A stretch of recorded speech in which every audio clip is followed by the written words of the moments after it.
Tenho a honra agora de chamar ao palco o co-fundador e CEO global da Liferay, Bryan Cheung.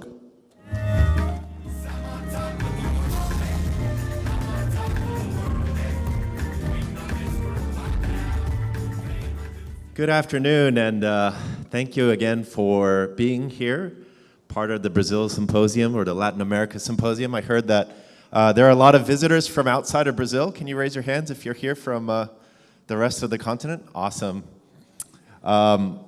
Well, we're in the same boat because I don't understand Portuguese, unfortunately. Zeno's a really smart guy, and he has a lot of interesting things to share. And yet, I'm not sure exactly what he was saying.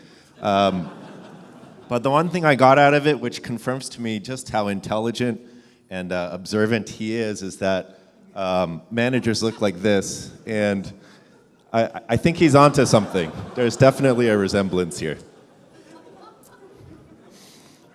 All right, well, this afternoon, just to close, I want to talk to you about, I'm going to try to cover the business, technology, and the vision of Liferay all in 45 minutes. So this is a super condensed version of what I usually talk about. So hang on and hope that it's interesting for you. We've been talking a lot about digital transformation at Liferay for the last couple of years, and we introduced DXP about 2 years ago.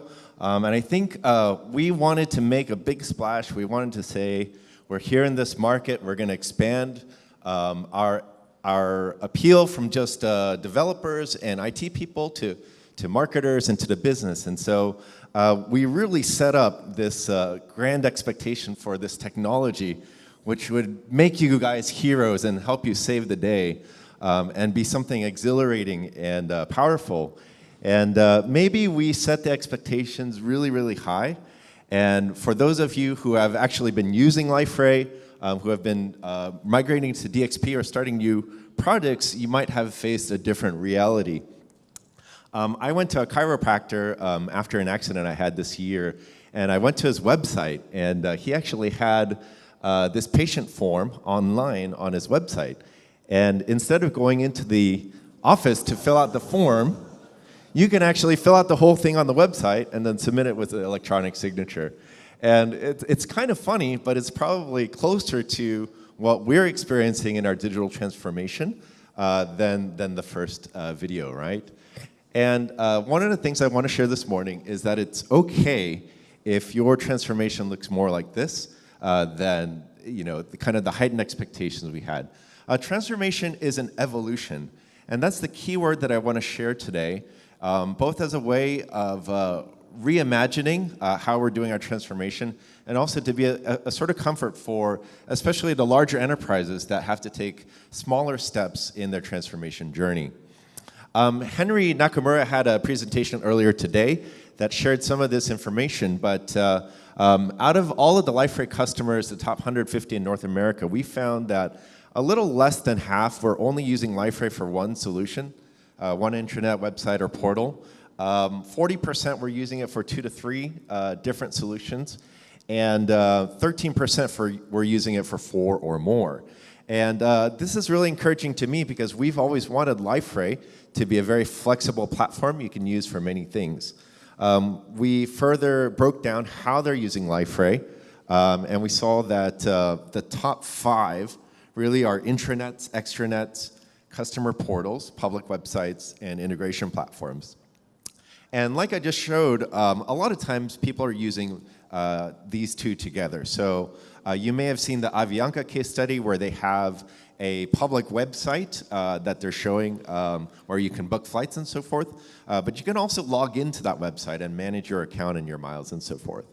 And if things continue to go well with them, they may use Liferay as a platform to further integrate or to further create new digital experiences, for example, checking in at the airport or even the in-flight experience. So one of the things that you'll see in the Liferay ecosystem is that these solutions that people are building are an essential part and one of the first steps that you can take towards transformation. And just to illustrate that further, I want to share a story that came out of our North America market this year. It's an energy company called Spire. This came from a company called Laclade Group, which was based in Missouri. And over the last several years, they've been on an acquisition spree where they acquired the Alabama Gas Company, they acquired another company called Missouri Gas, and then finally with the Energy South acquisition, they arrived at having 1.7 million customers throughout the Midwest of the US. And this was a huge business transformation for them, obviously, but it also brought to the forefront some of the technical needs that they had as well. I found it really interesting that in a news article about the acquisition, they were talking about the rebranding. So these 4 companies, they decided to rebrand it as Spire Energy for a number of reasons, including causing less confusion for the customers and also keeping costs down. But in the same breath, this article talked about the resources this would free up for them to create a better web portal. Well, guess what? That was actually built on Liferay. Liferay DXP was used to build their customer portal. And even though it looks like a fairly straightforward online self-service portal, what's going on behind the scenes is directly related to this acquisition. You see, Alabama Gas Company, Southern Gas, they all had different customer relationship management systems. So if you are a customer of Alabama Gas Company, now you're logging into Spire.com, the last thing you want to have to do is go through a lot of headache to reestablish your account, pay your bills, start and stop your service. And so thanks to Liferay, they were not only able to unify the experience across web and mobile, but also across 4 different energy companies, but they were also able to ensure that on the back end, they were able to integrate diverse systems such as SAP and Oracle that came as a legacy of this very important business change. And now that they have this portal in place, they really see it as a platform for doing future evolution of the business.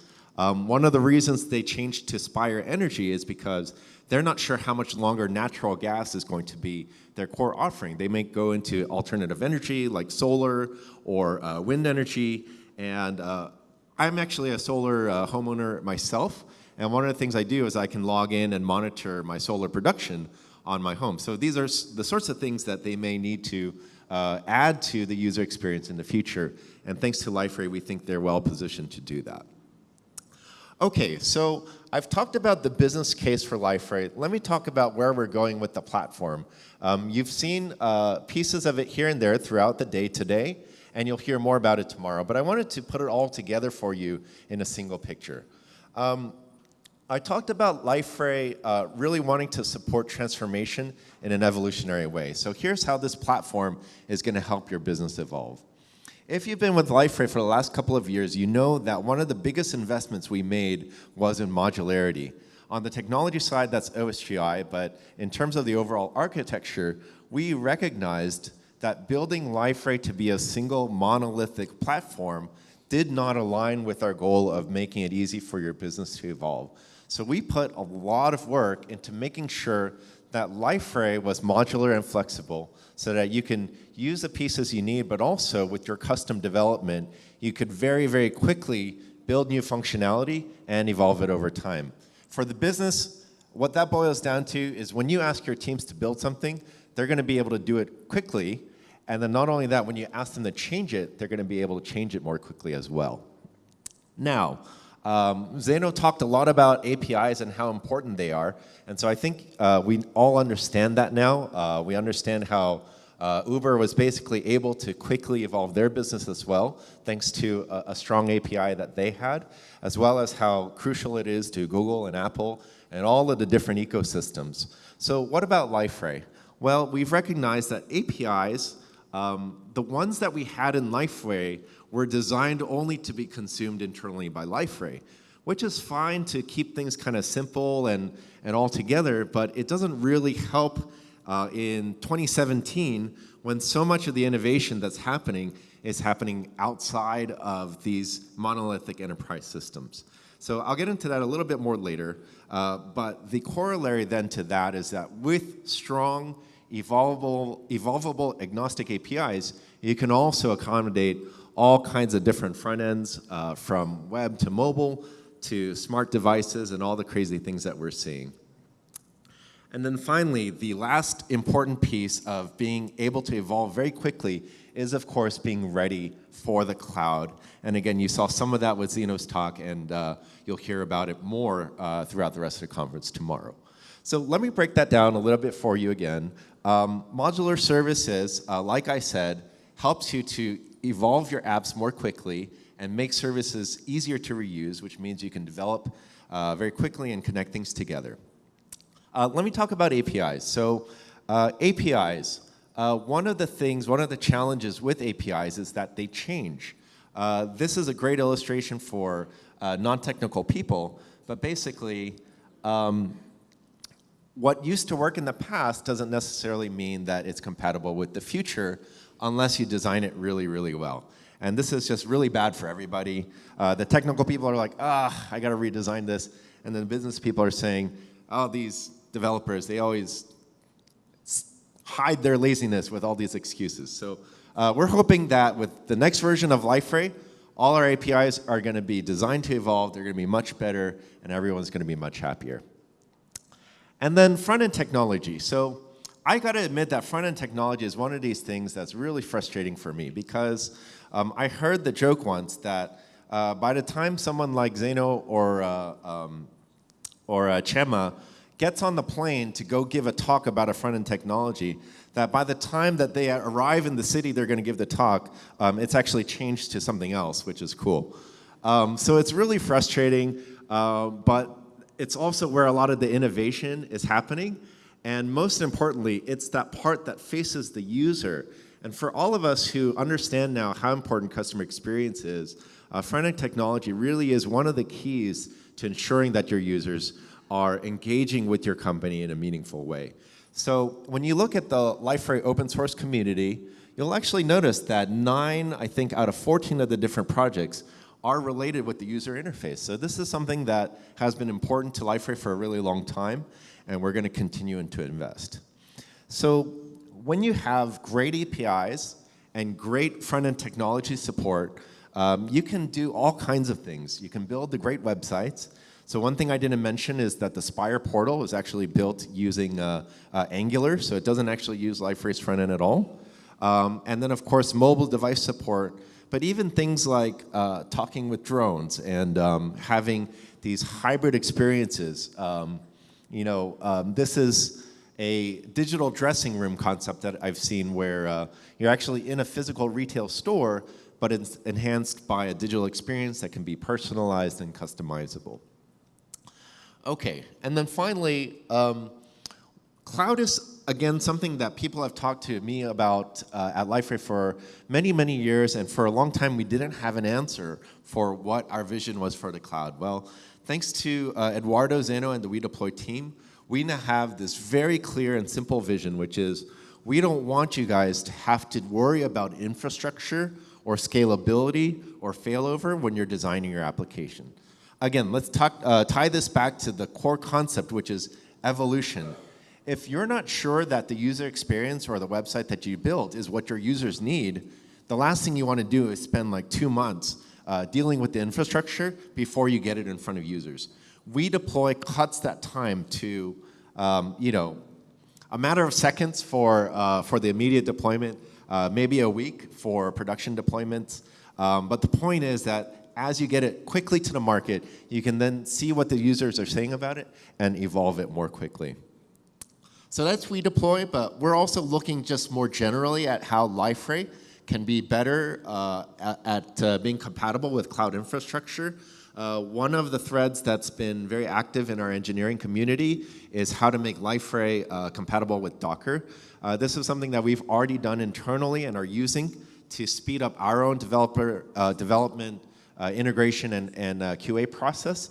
But we also recognize the need for our customers and partners to also have Docker support, and we're working on that.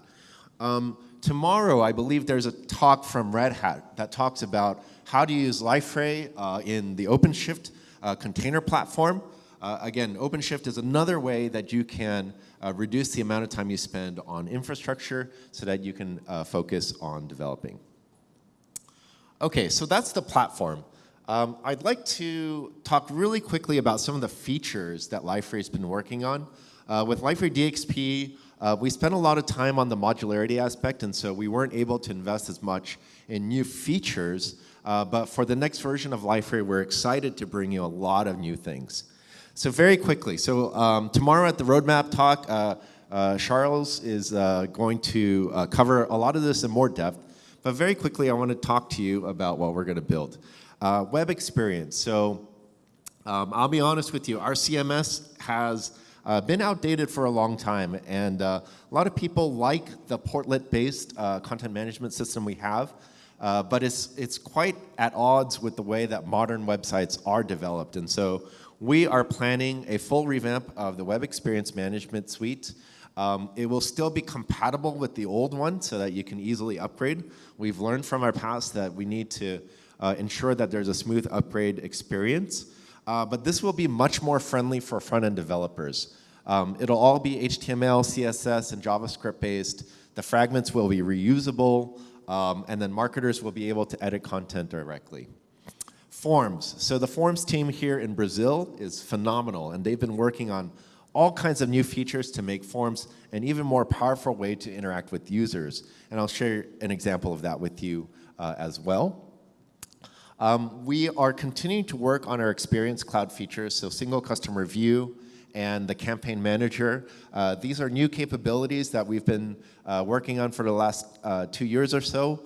It's our first cloud-based feature set, and so it's been more of a challenge than we expected, but we're really excited to finally bring it to you guys in the middle of next year. And then finally, along with that, analytics, which again is a very nascent part of the Liferay platform. It's not enough anymore just to build solutions or experiences. You need to measure them, you need to understand the user's reaction, and then you need to evolve them more. So analytics, we're really building that with that kind of evolution in mind.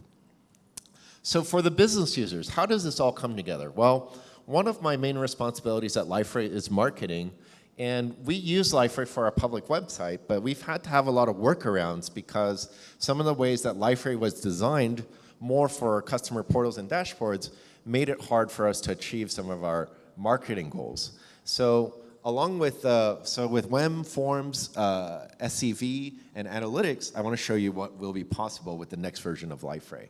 First of all, one of the things we're changing is that now navigation is not something that automatically happens with page creation.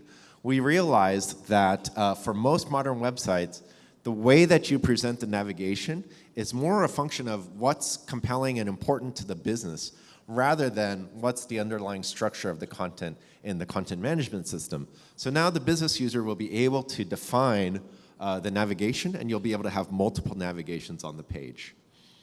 When you look at banner images like this, one of the things that Liferay hasn't been the best at is empowering the business users to change the content. And so you'll be able to now inline change the text and the background image in these reusable web fragments that people can drag and drop onto the page.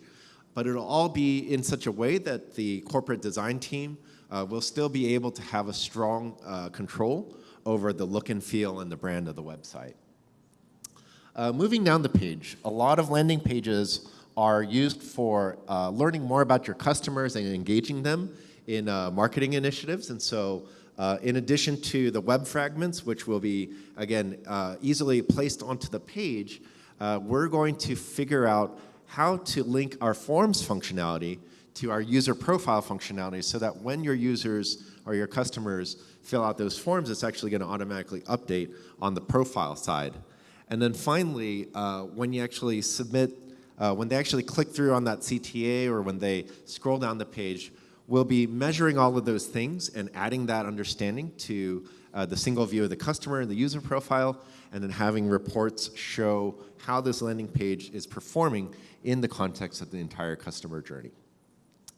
One more thing that I'm going to mention is a new product functionality that we have been working on since February of last year, which is commerce. So Liferay has, for a very long time, already been more than just a portal server. We had content management, we had documents, we had workflow and forms and collaboration. But one of the big holes has always been commerce. And we are really excited to share a preview with you tomorrow of what's coming in the commerce product.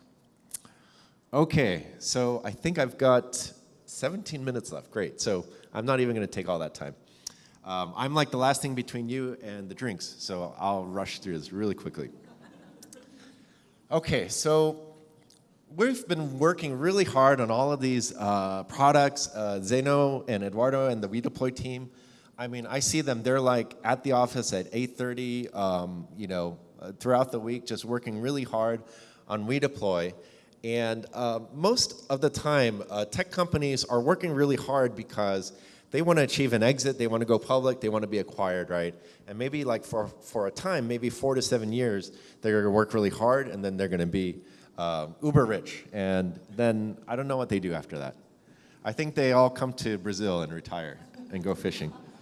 Now, I think you've seen that one of the ways that we are motivated at Liferay is to figure out how our business can support local communities in meaningful ways, as well as we have a nonprofit arm that helps with that too. And I think this is really the ultimate motivation for us. But I want to share something a little bit more concrete for you, why it's so important to us that through open source and through Redeploy and through Liferay DXP, we are doing everything we can to make you guys more productive. And specifically, why we think it's so important for developers to be more productive. And the simple reason for that is that we look around the world and we realize that there's a great need and hunger for software.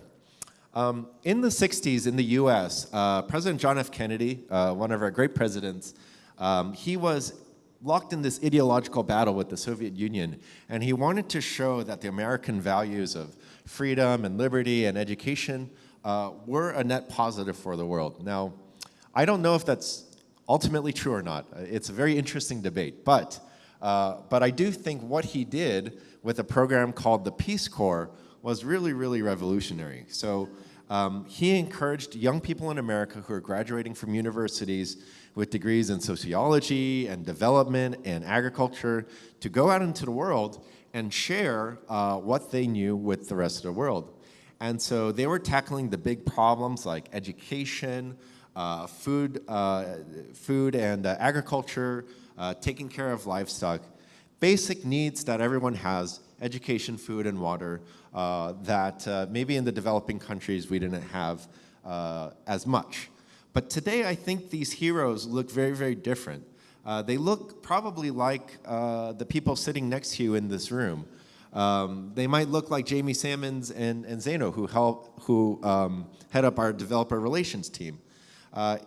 And you know, in the past, developers were nerds, but today they're kind of sexy, right? Like, when you look at all the tech companies and like who they're married to, like they're all really, really beautiful men and women, right? So this is a new era of the developer being the hero of the world. And I just want to share stories of 2 organizations that are close to my heart that really have a need for you guys to engage them and to take your skills and help their organizations be more effective. So the first is Nozomi. You've probably heard me share a lot about this group over the years. 2011, there was a tsunami in Japan, and these ladies had the idea of taking the broken pottery that was washing up on the shore after the tsunami and making it into jewelry. Well, I've been visiting them every year since 2015, and they're still in business. They're still making jewelry. They're actually profitable as a nonprofit organization, so they're making more than they spend on the salaries of the workers. But unfortunately, every year, once a year, because each of their jewelry pieces is unique, inventory management is a special problem for them.